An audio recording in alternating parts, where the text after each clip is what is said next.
interessantes dos tempos atuais é a atualidade de uma frase de Agostinho. E Agostinho tem uma frase do século V, que ela é muito atual para agora. Ele dizia: não sacia a fome quem lambe pão pintado. Olha só, não sacia a fome quem lambe pão pintado. Isto é, não mata a fome quem apenas lambe o desenho de um pão. Em outras palavras, cuidado para não se contentar com as aparências. E nesse sentido, é um alerta que vale muito para o nosso mundo virtual, né, da nossa época, que tem maravilhas e horrores. E um dos horrores é essa simulação de realidade que muita gente penetra e acaba entrando num mundo que um dia, né, é muito mais o avesso do espelho da Alice, né, do que de fato outra coisa. Existe hoje uma possibilidade de se construir uma virtualidade em relação a uma vida desejada, projetada, assumida como real, mas que concretamente ela é apenas uma projeção que não tem base concreta. E esse tipo de doença social faria quase que Freud de novo ter que reescrever, né, o Mal-Estar e a Civilização. E ele o faria muito bem, mas dentro disso algo que é concreto. Quem o faz, isto é, quem pinta a si mesmo de uma maneira que é um simulacro, sabe que é simulacro. Não existe auto-engano. Será que não? Não, não existe auto-engano.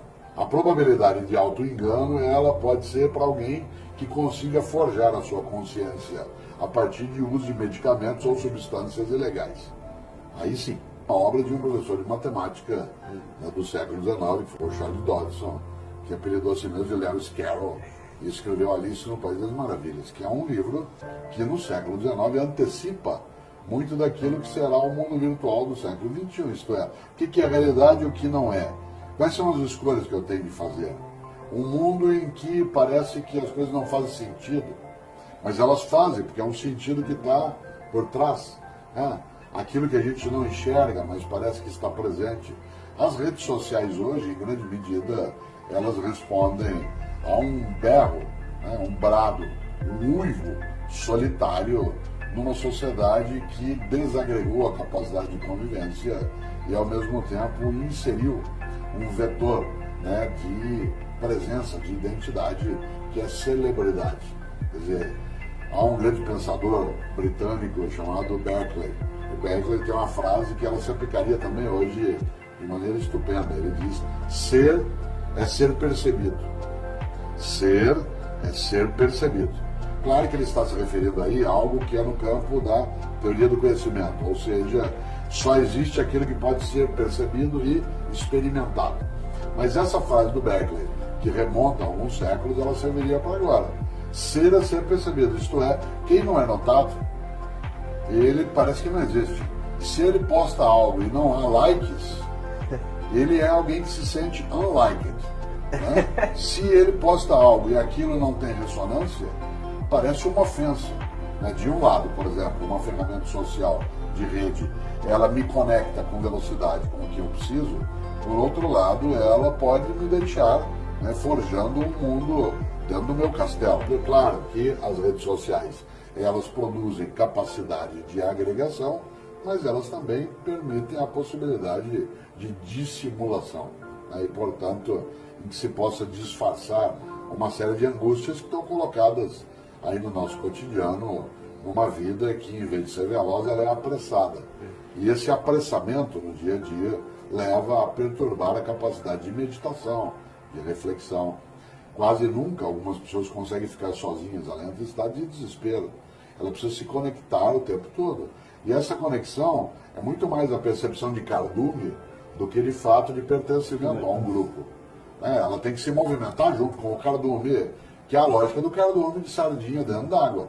A única possibilidade dele não ser digerido pelo predador é, entrando no cardume, indiferenciar-se. E é curioso, porque essa indiferenciação do cardume é aquela que a pessoa, nas redes sociais, ela deseja para ela se diferenciar também. Por isso, aí por fim, esse tsunami de contatos virtuais no dia a dia, ele mais afoga do que de fato conecta. Né? A pessoa acaba tendo algo, eu não consigo entender uma expressão que se usa hoje, meu número de amigos, amigo é uma coisa um pouco mais forte.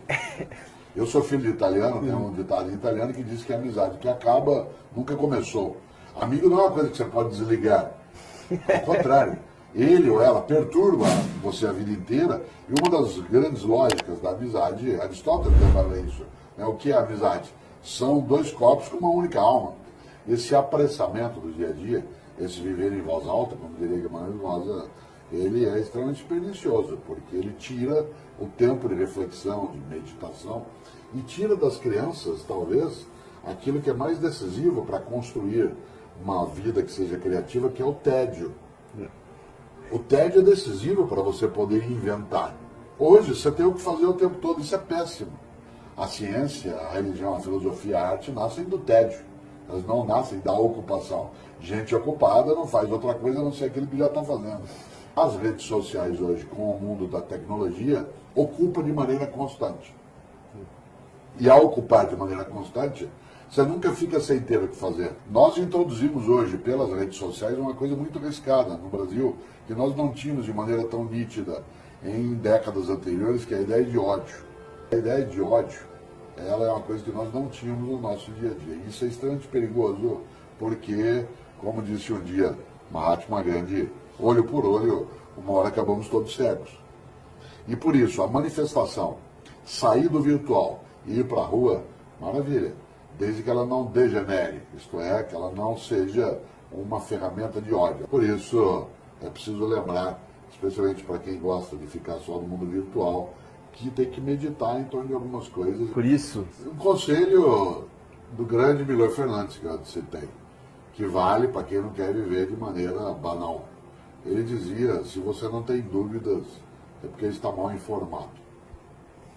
Se você não tem dúvidas, é porque está mal informado. É preciso suspeitar de algumas obviedades.